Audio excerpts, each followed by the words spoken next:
श्रीवास्तव साहब, पहले भी आप हमें बताते रहे हैं, आज भी आपने समय निकाला, आपका बहुत बहुत धन्यवाद।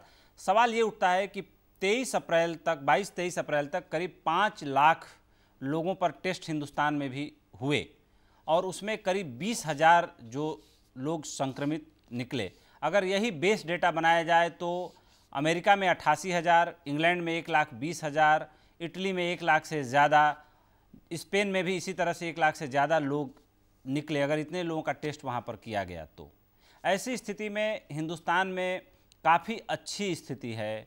इसके पीछे कौन कौन से कारक हैं? सोशल डिस्टेंसिंग का पालन तो प्रधानमंत्री ने संपूर्ण लॉकडाउन करके करवा दिया देश में, लेकिन इसके अलावा अगर 136 करोड़ की आबादी में रेशियो निकाला जाए, अगर 23,000 लोग संक्रमित हुए हैं और जितने लोग हमारे यहाँ 742 के करीब लोग मरे हैं, तो आप क्या कहना चाहेंगे? आपका जो अनुभव है वो क्या कहता है कि हिंदुस्तान में हम कहाँ खड़े हैं? एक महीने का जो पूरा आकलन है और ये जो डेटा है, ये दोनों का जो अनुपात है दुनिया के अनुपात से जोड़ते हुए, इसके बारे में मैं आपकी प्रतिक्रिया जानना चाहूँगा।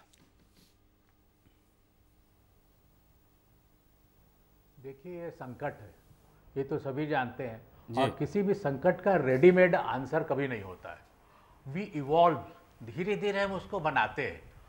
तो हमने इस 1 महीने के अंदर जो अचीव किया है सोशल डिस्टेंसिंग, मेन कारण इसका सोशल डिस्टेंसिंग, और जो हमारी इम्प्लीमेंटिंग मशीनरी है, चाहे स्वास्थ्य कर्मी हो या हमारे पुलिसकर्मी हो या और लोग जो लोग इस व्यवस्था में लगे हुए हैं, उनका बहुत बड़ा योगदान है।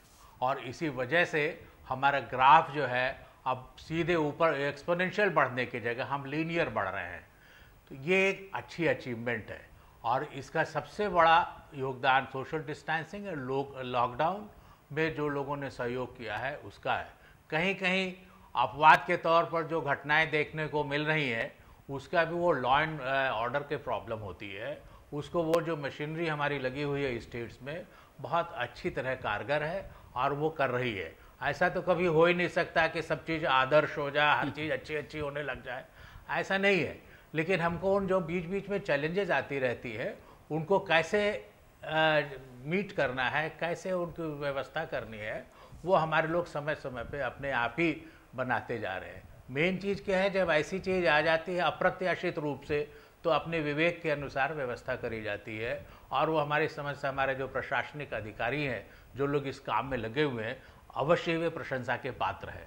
और इसमें जो लीडरशिप प्रोवाइड किया है प्रधानमंत्री में, उसकी प्रशंसा होनी ही चाहिए, क्योंकि वो जो समय समय पर बात कहते रहे हैं, लोगों ने, जनता ने उसको माना है। सबसे बड़ी बात यह है, लीडर वो होता है जिसके बात जनता माने, और जनता ने मान करके अभी तक जो अचीवमेंट किया है वो सराहनीय है। आगे जो हमारे जो टेस्ट आजकल हो रहे हैं, आप समझ लीजिए एवरेज 35,000 टेस्ट जो हो रहे हैं, उसमें कितने निकल रहे हैं? हमारा कम हो गया है। और स्वस्थ होने वालों की संख्या भी काफ़ी बढ़ती जा रही है। बिल्कुल, स्वस्थ होने वाले जो मृत्यु दर है, आप टोटल मृत्यु दर देखिए, वो भी कम हो रही है।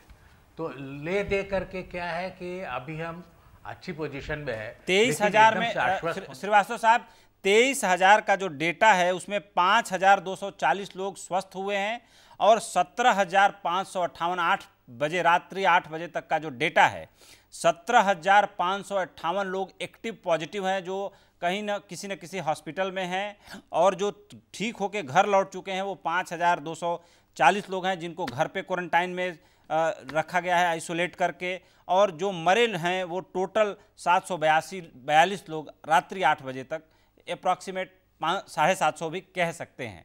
तो ये अभी तक का जो डेटा है हमारे सामने है। जी जी, तो संकट की घड़ी है, ऐसा नहीं कि हम बहुत ही प्रसन्न हुए जा रहे हैं, ऐसा नहीं है। सब लोग लगे हुए हैं इस काम में कि कैसे इसको और कंटेन किया जाए और किसी तरह से बढ़ने से इसको रोका जाए।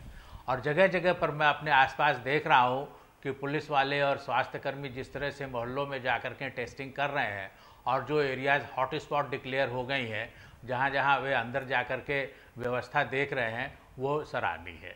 इसको कंटिन्यू रखना चाहिए। नए नए एरिया जैसे जहांगीरपुरी निकल आई दिल्ली में, अब उसको वो उसी तरह से एड्रेस करेंगे कि वहाँ कितने परिवार को कितना टेस्टिंग करना है, वो ऑलरेडी ऑन है। इसी तरह से जामा मस्जिद के पास एक ही परिवार के 12 लोग निकल आए। अब ये तो एक अजीब सी घटना हो जा रही है कहीं न कहीं, जिसको लोकल एडमिनिस्ट्रेशन उसी हिसाब से करेगा। तो जैसा हमने कहा, एकदम आदर्श की तो कभी कल्पना भी नहीं करनी चाहिए